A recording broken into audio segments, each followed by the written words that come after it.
बोलिए भारत माता की। जोश नहीं दिखाई दिया, एक बार और बोलेंगे जोर से।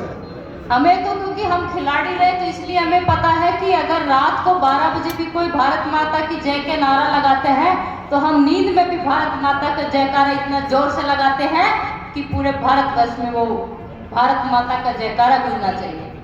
तो एक बार फिर जोर से दोनों हाथ उठाकर बोलेंगे भारत माता की। बहुत बहुत धन्यवाद।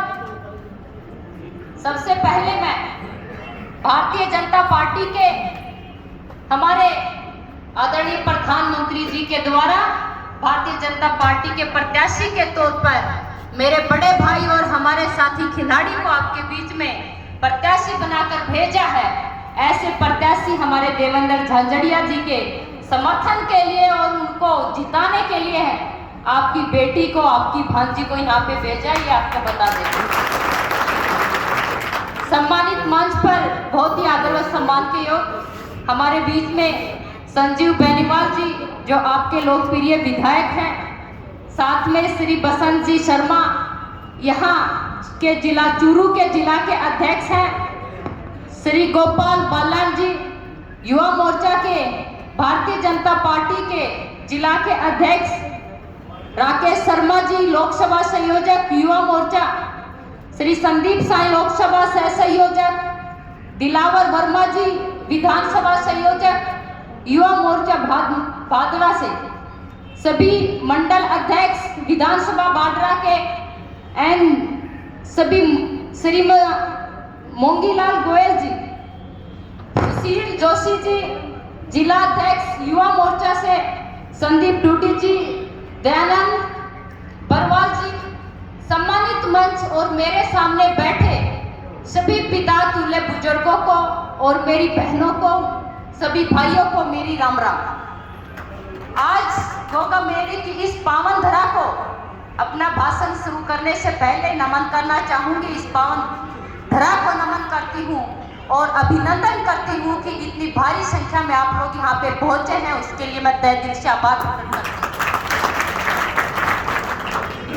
बात अगर मैं करूं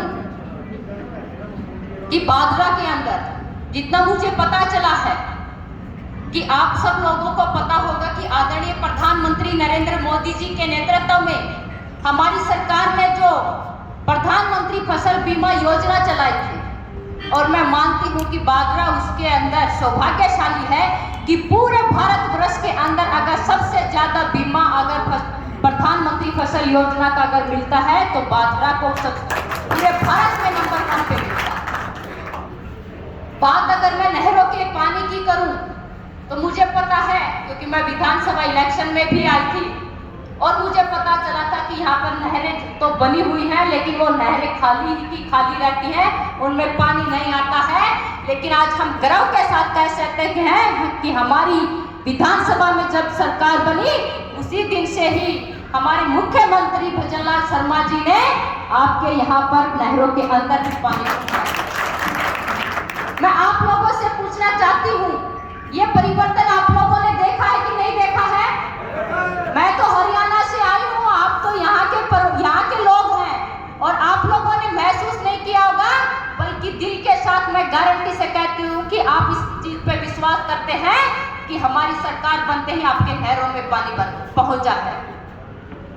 बात अगर मेरे भाई देवेंद्र जी की करूं तो आप लोगों को बता देना चाहती हूं कि मुझे पता है कि जब वो खेलते थे और अपने देश का तिरंगा लेकर जब विदेशी धरती पर अपना मान सम्मान के लिए जब लड़ते थे उस तिरंगे को लहराने के लिए, तो मैं विश्वास के साथ कह सकती हूँ कि आप सब लोगों ने और खासकर मेरे बड़े बुजुर्ग मातृशक्ति हैं, उन्होंने टीवी पर से भी जरूर सिर पुचकारा होगा कि हमारा छोरा जीत गया है, हमारे छोरे झंडे गाड़ दिए हैं।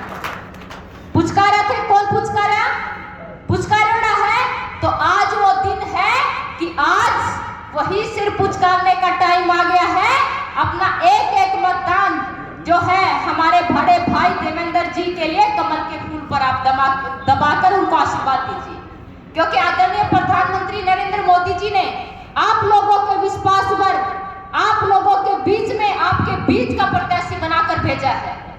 एक खिलाड़ी होता है वो दिल का साफ होता है, उसको कोई काम दोगे तो वो सिर्फ मेहनत करना जानता है, उसको मेहनत के अलावा और कुछ नहीं आता है। वो अगर काम दे दिया तो उस काम को सिरे चढ़ाने के लिए खून पसीना एक कर देगा। ये खिलाड़ी की पहचान होती है। और दूसरी पहचान एक खिलाड़ी की ये भी होती है कि देवेंद्र भाई को उसको जात पात से नहीं पहचाना जाता, उसको ये पहचाना जाता है कि वो चूरू जिले से वो भाई आता है और राजस्थान का छोरा है और भारत का वो बेटा है जिन्होंने भारत का झंडा लहराया है। ये उनकी पहचान होती है।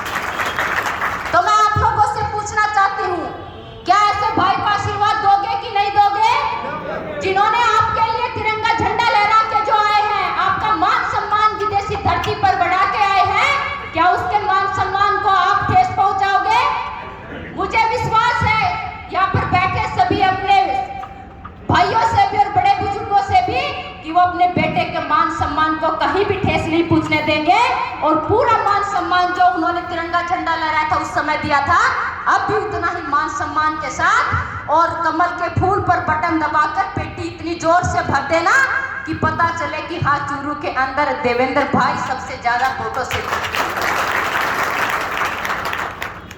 ज्यादा कुछ नहीं कहते हुए इतना कहूंगी कि आदरणीय प्रधानमंत्री नरेंद्र मोदी जी ने सिर्फ विकसित भारत और विकसित भारत का सपना हमें नहीं दिखाया है, 2047 तक विकसित भारत का जो संकल्प लिया है, उस संकल्प के साथ आपको बताना चाहती हूँ कि आपके यहाँ से रोड आपने देखे होंगे। एक समय था कि लोग कहते थे कि हम अमेरिका लंदन के जैसे रोड बना देंगे।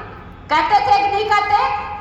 हम छोटे छोटे तब से सुनते हैं, बोला अमेरिका लंदन के जैसे रोड बना दी गई। उस समय तो नहीं बने, लेकिन आज हम गर्व के साथ कह सकते हैं कि आपके यहाँ भी सिरसा वाला रोड आप लोग देखते होंगे, जाते होंगे। हम भी उधर से ही आए हैं, हिसार सिरसा से, तो मुझे पता है कि राजस्थान के अंदर ऐसा भव्य 4 लाइन रोड यहाँ पे बना है। जो लोग भाषणों में बातें करते हैं, वहाँ हमारे प्रधानमंत्री जी ने धरातल पर काम वो करके दिखाए हैं। वो रोड अमेरिका लंदन में जाकर देखने की जरूरत नहीं है। आज हम राजस्थान के अंदर और भाडरा और चूरू के अंदर भी वैसे रोड देख सकते हैं और कह सकते हैं कि भाई अमेरिका लंदन वाले रोड आज हमारे भारत में भी बन गए हैं और उससे कहीं बेहतर बने हैं। हम विकास के ऊपर आपसे वोट मांगने आए हैं। हम अपनी जो उपलब्धियां हैं उसके ऊपर आपसे वोट मांगने आए हैं, क्योंकि आदरणीय प्रधानमंत्री जी ने हमारे देश को इस ऊपर पहुंचा दिया है। हमारे देश को विदेशों में भी अगर हमारे प्रधानमंत्री जाते हैं तो पापुआ गिनी के प्रधानमंत्री हमारे प्रधानमंत्री के पैर छूकर आशीर्वाद लेते हैं। ये है हमारा विकसित भारत। तो आप सोचिए कि हमारे देश का मान सम्मान कितना बड़ा है। अगर अमेरिका की पॉपुलर सिंगर जब राष्ट्रगान हिंदी में वहां पे गाती है और राष्ट्रगान खत्म करके हमारे प्रधानमंत्री जी के पैर छूती है, ये हमारे वो संस्कृति और संस्कार है जो आदरणीय प्रधानमंत्री जी ने विदेशों तक पहुंचाए और हमारे देश का मान सम्मान बढ़ाया है।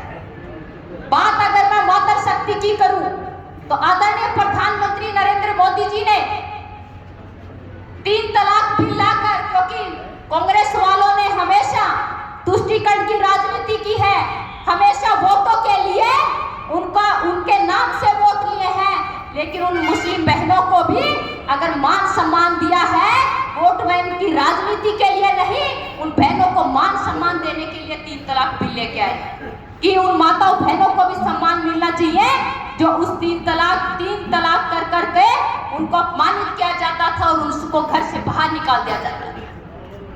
आपने सोचा है कभी इस बारे में कि कांग्रेस हमेशा उनके नाम पर वोट लेती थी? वो भी 3 तलाक बिल लेके नहीं आई, लेकिन आदरणीय प्रधानमंत्री नरेंद्र मोदी जी ने संकल्प लिया था कि माताओं बहनों की रक्षा और सुरक्षा की चिंता हम करेंगे, और सिर्फ बातें नहीं किए, उन्होंने वो काम पूरा करके दिखाया है। तो हम गर्व से कहते हैं हमारा किसान भी खुश है, महिलाएं भी खुश हैं और खिलाड़ी भी खुश हैं। ज्यादा कुछ ना कहते हुए आप सब लोगों से आग्रह करना चाहूंगी कि आने वाली 19 तारीख को हमारे लोकसभा के प्रत्याशी देवेंद्र झांझरिया जी के पक्ष में, उनके समर्थन में कमल के फूल पर इतना बटन दबा देना देवेंद्रिया जी एक तरफा जीत गए। और आखिरी एक आग्रह भी करना चाहूंगी अपने पिता तुल्य बुजुर्गों से। कहते हैं कि बेटी कुछ मांगने आ जाए तो उनको खाली हाथ नहीं भेज देते, और मैं बेटी तो हूं ही आपकी, लेकिन एक और भी नाता है, उस नाते भी मुझे विश्वास है कि मेरे लोग मुझे यहाँ से खाली हाथ नहीं भेजेंगे।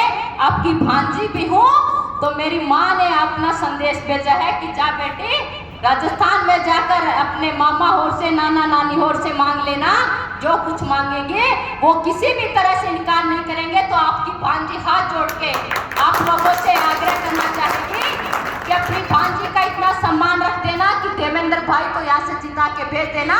वापिस आकर मैं भी कहूंगी कि मेरे मामा और ने इतना सम्मान प्यार दिया है कि दिल छोड़ना क्या मन ही नहीं करता। और देवेंद्र भाई जब जीत जाएगा तो दोबारा आप लोगों का धन्यवाद करने आऊंगी।